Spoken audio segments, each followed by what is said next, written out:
Teknonguru zuzendari naizenez, pozgarria da gaur azaltzera goazen proiektu honetan parte hartzea. Arrazoi ezberdinak ditut horretarako. Lehendabizikoa, lehen mailako sare Europar batean sartzen gaituelako. Bigarrena, hondamendi eta egoera zailei aurre egiten erakutsiko digulako. Eta hirugarrena, Donostiako udala eta Teknon Ingeniari Eskolaren elkarlana indartuko duelako. Donostian martxa jarri zen lehendabiziko unibertsitatea eskola da gurea. 7.000 ingeniariatik gora atera dira bertatik, eta ia 600 doktore tesi defenditu dira bertan. Como decía, nos produce un especial placer a Teknon el poder participar junto con el Ayuntamiento de San Sebastián en este proyecto, y que yo creo que hay que resaltar que, aparte de que formemos parte de él con otras 6 ciudades europeas, de la talla de Roma, capital de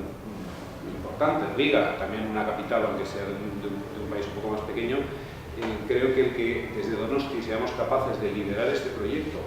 porque el coordinador del proyecto a nivel europeo es José Mari Serrí, que hablará a continuación, y que San Sebastián esté involucrado en este proyecto, nos hace, como decía el alcalde,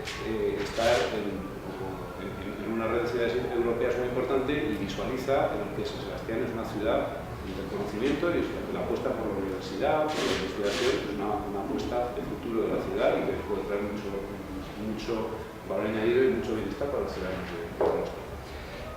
Como decía, el poder además liderar este proyecto yo creo que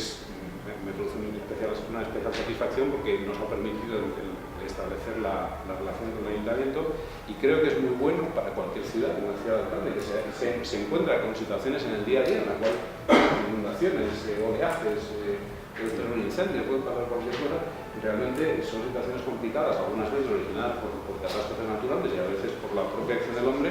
que hay que saber qué hacer frente a ellas, ¿no? Y el estar preparado, pues pienso que es muy interesante, y que podamos estar en la vanguardia y estar en un grupo, en una red europea, como decía, de primera división, que aquí sí que estamos en la Champions League, pues creo que es muy interesante, ¿no?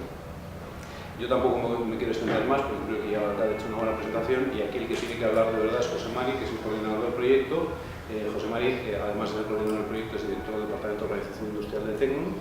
y tiene ahí una experiencia, porque este no es el primero, es el segundo proyecto que tiene a nivel europeo que coordina en temas de resiliencia, en este caso orientado al caso concreto de las ciudades.